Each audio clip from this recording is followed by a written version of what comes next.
এরকম একটি মজাদার রেসিপি খাওয়ার জন্য আসলে সারা বছরই কিন্তু অপেক্ষা করা যায়, তাই না? আর এটা অল্প খেয়ে কিন্তু মন ভরে না, এজন্য কোরবানির সময়টা হচ্ছে উপযুক্ত সময়, মন ভরে তৈরি করে খাওয়া যায়।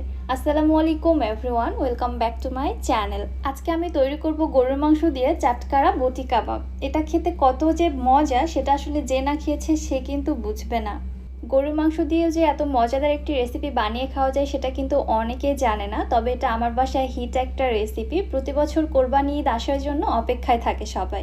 চলুন তাহলে কথা না বাড়িয়ে ঝটপট রেসিপিটি দেখে আসি। গরুর মাংসের বটি কাবাব তৈরি করার জন্য এখানে আমি 1 কেজি গরুর সলিড মাংস নিয়েছি। বটি কাবাব তৈরির জন্য গরুর হাড় বা চর্বি এগুলো নেওয়া যাবে না, জাস্ট সলিড মাংসটা ব্যবহার করতে হবে।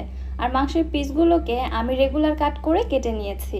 আপনারা চাইলে আরও একটু ছোট অথবা বড় করেও কেটে নিতে পারেন। এবারে মাংসে দিয়ে দিচ্ছি 1 চামচ রসুন বাটা, 1 চামচ আদা বাটা, 1 চামচ শুকনা মরিচের গুঁড়া, 1 চামচ জিরার গুঁড়া, 1 চামচ ধনিয়ার গুঁড়া, 1 চামচ গরম মশলার গুঁড়া। এটা আমার বাসায় তৈরি হোমমেড শাহি গরম মশলার গুঁড়া। রেসিপি চাইলে আপনারা দেখে নিতে পারেন, রিসেন্টলি আমি ভিডিওটা আপলোড করে দিয়েছি। 1/2 চামচ দিচ্ছি হলুদের গুঁড়া, 2টি পেঁয়াজ কুচি, 1 চামচ পরিমাণে লবণ, লবণটা স্বাদ বুঝে দিতে হবে, এবং সবশেষে দিয়ে দিচ্ছি 3 থেকে 4 টেবিল চামচ পরিমাণে সরিষার তেল। এবার সকল মশলার সাথে মাংসটাকে খুব ভালোভাবে মেখে নিচ্ছি। খুব ভালোভাবে মেখে নিতে হবে সব কিছু। আর আপনারা চাইলে মেখে নেওয়ার পরে মাংসগুলোকে আধা ঘন্টা থেকে 1 ঘন্টা পর্যন্ত রেস্টে রেখে দিতে পারেন, এতে করে সকল মশলা মাংসের মধ্যে খুব ভালোভাবে ঢুকবে। তবে রেস্টে না রাখলেও চলবে, আমি ইনস্ট্যান্ট আপনাদের তৈরি করে দেখাচ্ছি।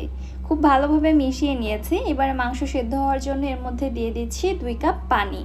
পানিটা এখানে এমনভাবে দিতে হবে মাংস যেন 100% কুকড হয়ে যায়, কিন্তু মাংসের মধ্যে কোনো পানি না থাকে। সব কিছু একবার ভালোভাবে নেড়েচেড়ে মিশিয়ে নিয়ে হাঁড়িটি আমি চুলায় বসিয়ে দিচ্ছি। আমি এখানে মাংসে যে 2 কাপ পানি ব্যবহার করেছি, 2 কাপ পানিতেই মাংসটা সেদ্ধ হয়ে গেছে, কারণ আমি স্লো কুকে রান্না করেছি। আপনাদের মাংসের কোয়ালিটির উপর ডিপেন্ড করে পানির পরিমাণটা কিন্তু কম বেশি লাগতে পারে। যদি মনে হয় পানির প্রয়োজন আছে, পরবর্তীতে আপনারা অ্যাড করে দিবেন। ঢাকনা দিয়ে ঢেকে মাংসগুলোকে সেদ্ধ করে নিব। মাঝে মধ্যে ঢাকনা উঠিয়ে একটু নেড়েচেড়ে দিতে হবে যেন প্যানের তলায় মাংসটা লেগে না যায়। এইভাবে রান্না করতে করতে মাংসের সম্পূর্ণ পানি টেনে আসা পর্যন্ত আমি মাংসটা রান্না করে নিয়েছি, দেখতে পাচ্ছেন মাংসের সম্পূর্ণ পানি টেনে এসেছে আর মাংসগুলো কিন্তু 100% কুকড হয়ে গেছে। পরবর্তীতে মাংস ভাজার সময় মাংস কিন্তু আর সেদ্ধ হবে না, তো এই পর্যায়ে মাংসটাকে 100% সেদ্ধ করে নিতে হবে। মাংসের মধ্যে যে গ্রেভিটা থাকবে যতটা সম্ভব এরকম জাল করে একদম মাংসের গা মাখা মাখা করে নিতে হবে। এবার মাংসটাকে চুলা থেকে নামিয়ে আমি পুরোপুরিভাবে ঠান্ডা করে নিচ্ছি। এদিকে একটি মিক্সিং বোলে নিয়ে নিচ্ছি 1/2 কাপ কর্নফ্লাওয়ার, 1/2 চা চামচ মরিচের গুঁড়া, দিয়ে দিচ্ছি 1/2 চামচ গরম মশলার গুঁড়া, 1/4 টিস্পুন হলুদের গুঁড়া, 1/2 চামচ কালো গোলমরিচের গুঁড়া, 1 টেবিল চামচ চিলি ফ্লেক্স। এখানে মরিচের পরিমাণটা একটু বেশি দিয়েছি কারণ এই বটি কাবাবটা আমি একটু চটপটাভাবে তৈরি করব। সামান্য একটু দিয়ে দিচ্ছি লবণ আর দিয়ে দিচ্ছি 1 চামচ লেবুর রস। এবারে সব কিছু একসঙ্গে খুব ভালোভাবে মিশিয়ে নিব। মিশিয়ে নিলে একটা চটপটা মশলা তৈরি হয়ে যাবে। এবার এর মধ্যে সেদ্ধ করে রাখা মাংসের টুকরোগুলো দিয়ে দিচ্ছি। কর্নফ্লাওয়ার এবং মশলার এই মিশ্রণটা মাংসের গায়ে এবার খুব ভালোভাবে কোট করে নিতে হবে। এইভাবে মেশানোর সময় কর্নফ্লাওয়ারটা যদি মাংসের গায়ে ভালোভাবে কোট না হতে চায়, সেই ক্ষেত্রে আপনারা সামান্য একটু পানি ছিটিয়ে মিশিয়ে নিতে পারেন। তবে আমি কিছুই দেইনি, খুব ভালোভাবে মিশিয়ে নিয়েছি। সব কিছু মাংসের গা মাখা মাখা হয়ে গেছে।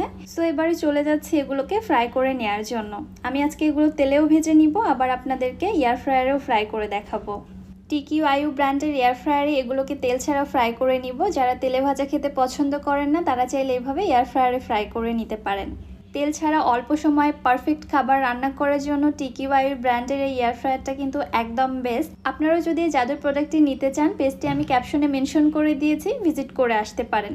180 ডিগ্রি সেলসিয়াস তাপমাত্রায় 20 মিনিট এগুলোকে ফ্রাই করে নিচ্ছি। অপরদিকে বাকি কাবাবগুলো আমি তেলে ভেজে নিব।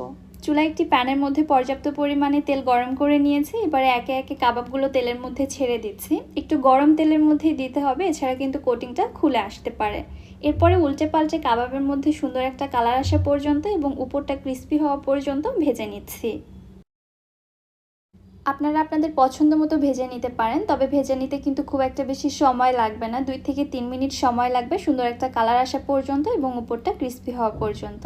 এবার আমি তেল ছড়িয়ে উঠিয়ে নিচ্ছি।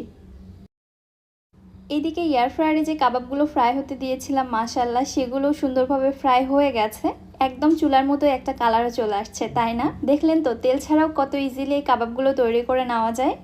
মাশাআল্লাহ, এই কাবাবের উপরের লেয়ারটা এত বেশি ক্রিস্পি ছিল, আমি যদি আপনাদের আওয়াজটা শোনাতে পারতাম তাহলে বুঝতে পারতেন। উপরটা হবে অনেক বেশি ক্রিস্পি এবং ভেতরটা জুসি সফট। চটপটা স্বাদের এই কাবাবটা খেতে কি যে মজা, এটা আসলে বলে বোঝানো পসিবল না। বাসায় না তৈরি করে খাওয়া পর্যন্ত আপনারা আসলে এর স্বাদের ব্যাপারে কোনো কিছু রিয়েলাইজ করতে পারবেন না। আমি বলবো এবার কোরবানি ঈদে কোনোভাবে এই রেসিপিটি মিস করবেন না, বাসায় অবশ্যই একবার হলেও ট্রাই করবেন।